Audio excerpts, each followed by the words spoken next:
पाकिस्तानियों लाजमी सुनना, गुस्ताखाना खाके जो फ्रांस के सदर ने अपनी ज़ेर निगरानी शाया करवाए रसूलुल्लाह अलैहिस्सलाम के ख़िलाफ़ कार्टून्स बनवा के उन्होंने पूरी स्क्रीन लगा के पूरे फ्रांस की बड़ी बड़ी बिल्डिंग्स में लगाए और पूरी आवाम को बुला के वहाँ दिखाया गया, मुसलमानों को ये कहा गया कि रोक सकते हो तो रोक के दिखाओ।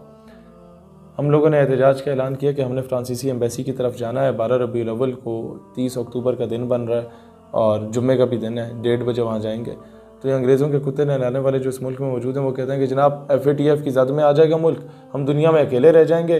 भाईजान तुम लोगों ने दुनिया के साथ रह के कर क्या लिया है? बेटियाँ तो तुमने भेज दी हैं, रेमंड डेविस कर्नल जोसेफ को तो तुमने बाइज़्ज़त तौर पे बरी कर दी है, एमल कांसी को तो तुमने उठा के बेच दिया था, अपने वफादारों को तो तुम लोगों ने शहीद करवा दिया, डॉक्टर AQ खान तो घर से निकल नहीं सकता। बात सिर्फ सिंपल सी है कि FATF की ज़रा वो जो डिमांड्स थी वो भी देख लो, आधे से ज़्यादा फुलफिल हो गई हैं, जो 4-5 रह गई हैं ना उसमें कहीं भी कोई ब्लास्फेमस कंटेंट की बात भी नहीं है। और दूसरी बात यह है कि ये दहशतगर्दी फ्रांस ने की है और फ्रांस ने जब तुर्की के सदर ने इसके रद्द-ए-अमल में कहा कि ये उल्लू का पट्टा पागल है तो फ्रांसीसी सदर ने अपने सफ़ीर को तुर्की से वापस बुला लिया एहतजाजन, इस बेस पे कि फ्रांसीसी सदर की तौहीन हुई है। रसूलुल्लाह अलैहिस्सलाम की तौहीन जब हुई है तो किसी भी इस्लामी रियासत ने अब तक अपने सफ़ीर को ना वापस बुलाया ना उनके सफ़ीर को लात मार के भेजा।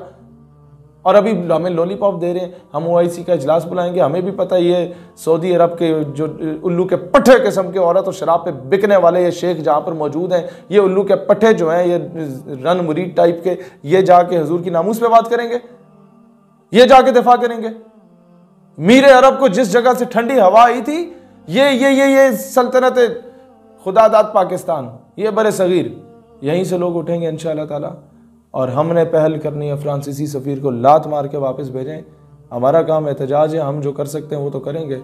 आके में वक्त ये तुम पे है, अगर तुम सफ़ीर को वापस भेज देते हो तो तैयब अर्दगान के बाद खान साहब तुम्हारा तूती बोलेगा, पूरी उम्मत मुस्लिम कहेंगे ये हमारा लीडर है, कम अज़ कम दिलेरी से फ़ैसला किया।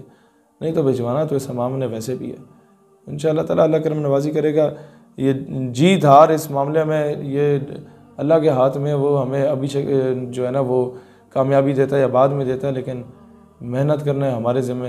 लिहाजा इस पर कोई फ़िक्र ना करें, कोई FATF का मामला नहीं है इसमें, कोई वर्ल्ड बैंक या IMF का मामला नहीं है, ना आप दुनिया में अकेले होते हैं। दुनिया के साथ रह के जो आपने कश्मीर भी आज़ाद करवा दिया, फ़लस्तीन भी आज़ाद करा दिया अमेरिका की गोद में बैठ के, वो भी पूरी दुनिया ने देख लिया।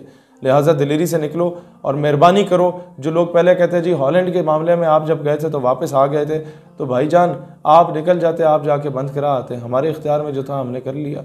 अब ये मामला, ये रिजल्ट ओरिएंटेड चीज़ें अल्लाह के हाथ में होती हैं। ये पम्फलेट छापें, हमारे पेजेस पे भी गिवन है, और लिखें उस पर कि जनाब 12 रबीउल अव्वल को निकलो, अपारा चौक 10-10 हज़ार कॉपियाँ कराओ, अपने बाज़ारों इलाकों में तकसीम करो। पिंडी इस्लामाबाद वालों ये करो, पिंडी इस्लामाबाद में जो भी अमीर आदमी नज़र आए ना जो कहता है मैं बड़ा डॉन हूँ, उसे बोले पम्फलेट छाप के तकसीम करो, फिर मानेंगे तुम कितने बड़े डॉन हो।